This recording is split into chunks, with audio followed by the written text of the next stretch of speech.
Hey everybody, it's Tom from FindTheBestCarPrice.com. Today we're going to take a look at the 2022 Honda HR-V Sport. This model has a sticker price as it sits of $24,595. Now, if you're not already in the know, the American market did not receive any changes for 2022 with the HR-V. That's coming in 2023. In case you would like to go ahead and pick one of these up, let's take a look at exactly what you're going to get.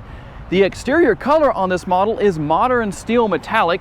It's going to have a black interior and a lot of black on the outside to accent that exterior color, including those 18-inch wheels that are wrapped with 225/50 tires. You will find that you have power mirrors, but they are manually folding, no turn signal indicator built in, but just so you can see what is there. And also, one thing you might not expect on the sport trim level would be those fog lights down there on the lower portion of the bumper. I have to say, this model does have a rather sporty look. How sporty is it when you step on the gas pedal? Let's look under the hood and see exactly what you can expect. Under the hood is the 1.8 liter four-cylinder, 141 horsepower. Doesn't really sound like a lot, does it? Well, you'll find out when we do our test drive later on that honestly, it seems to be enough for this particular model. A good horsepower to weight ratio always helps. So, what is the big advantage to this four-cylinder engine that's mated to a CVT or continuously variable transmission? It's going to be gas mileage. 28 miles per gallon city, 34 out on the highway, 30 combined, and according to Honda, when you drive this model, it should burn through 3.3 gallons of gas per every 100 miles you drive. As we open the rear cargo area, a very versatile cargo setup with quite a few variations on numbers. I'll put those on the screen because it's a lot to tell you about.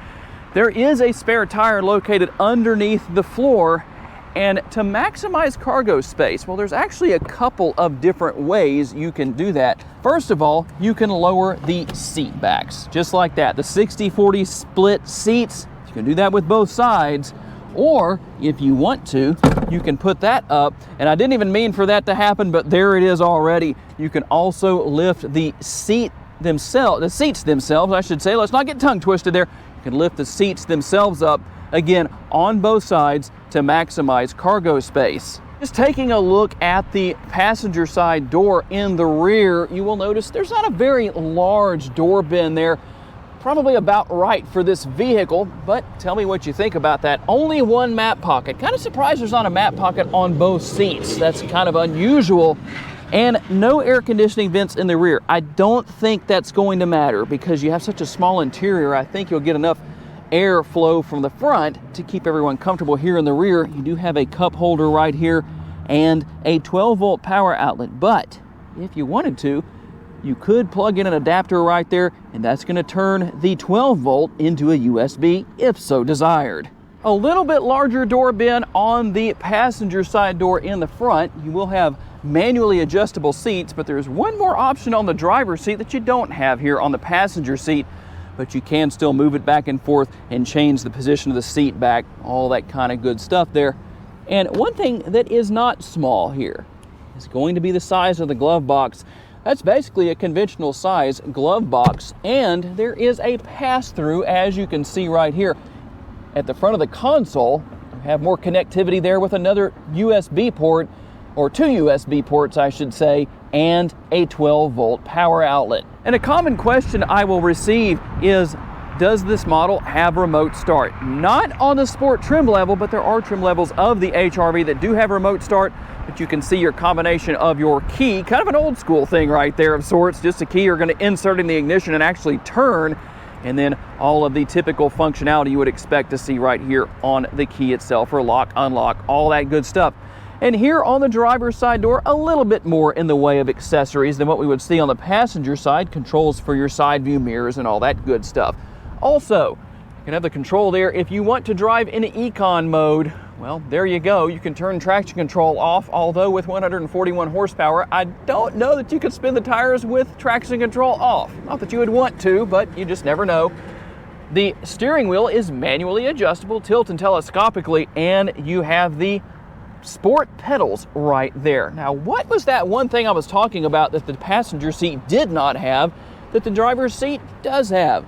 It's right here. It's the adjustment for the height of the seat. If I can get that out of my mouth without getting tongue twisted, you can see how this works. But that's how you're going to adjust the height of the seat. Now, if you like the old style analog gauges, well, obviously that's what you have here. And at least in graphical display, that's what they are.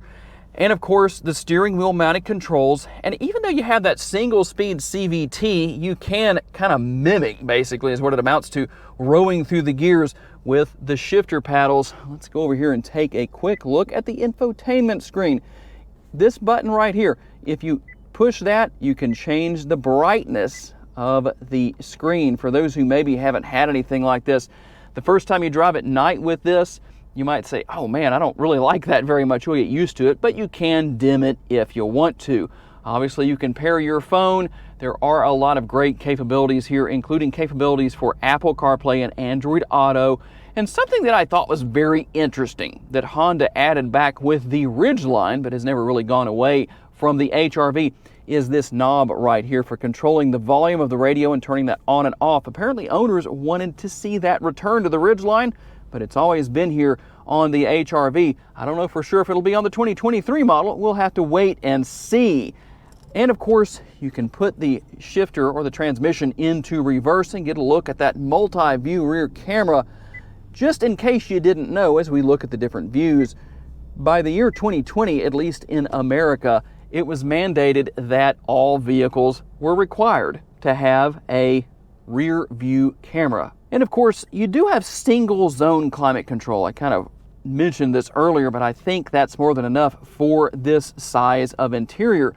And if you don't like the push button shifters, I know a lot of people talk about how they don't. Well, obviously that's not what you have here. You have the conventional style shifter. So I think that's going to make a lot of people happy.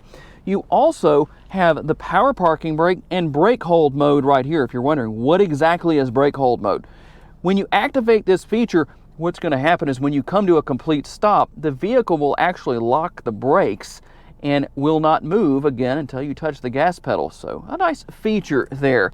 Now, first, before we talk about the cup holder area, because that's kind of a multitasker, let's talk about what you have here. Not a very large console, as you can see, but the good news is that the cup holder area, I'll show you exactly how all of this works, is really a multitasker. So as you can see, you can obviously put cups in there of different sizes, but you have a lot of different options as to what you can do here. And if you want to more than double the space of the center console, that's how you do it. Just remove that piece right there and you're set. Okay, as we hop out on the road here, one thing I said earlier, the HR-V has a pretty solid horsepower to weight ratio.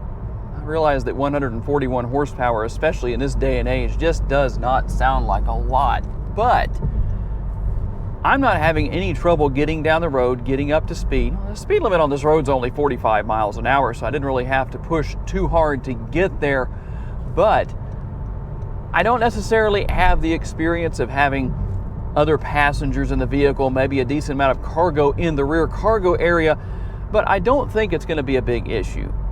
For me personally, I feel like for people who want to buy this model of vehicle, this model of Honda, I think that 141 horsepower is probably going to be enough to get the job done for them. It's not as if they're going to be hauling a lot of heavy cargo and all that kind of stuff on a regular basis. I don't think it'll be an issue. A big advantage is the size of the HR-V, and that's obviously going to work very well in large cities, a lot of traffic maybe, especially if you live in a city where the parking is very tight. I know I've been certain places where there's a lot of parking spaces available, but the space between each row of parking spaces is unbelievably tight. I just don't know how people with large vehicles such as dualies and F-250s, trucks and things like that can fit. Now that we have the opportunity here, I'm going to go around some of this traffic. Now, you do get a little bit of noise from the engine, but in some ways that could be beneficial. It's an interesting thing to think about. If you've never driven an EV or an electric vehicle, such as a Tesla, anything that's all electric, then you've never had the experience of what it's like to not have that sound of the engine. It just does something to you psychologically, I think. And essentially, having the sound of the engine here, and even though, yeah, you can get a little bit more than you might in some vehicles, it really kind of helps to maybe feel like you're moving faster than you are. As funny as that might sound, that's just the thought that I have on this particular situation. But overall, I think anybody who might want to buy an HR-V is going to be very happy with what they get. It will be very interesting to have a first-hand close-up look at the 2023 model. Like I've said before, tell me down in the comments, what are your plans for the future when it comes to the HR-V? Are you going to buy the 22 or are you going to wait for the 23? To learn more about the model in today's video, visit the link in the description for a detailed comparison between trims and pricing for the vehicle we featured or any vehicle you may be interested in.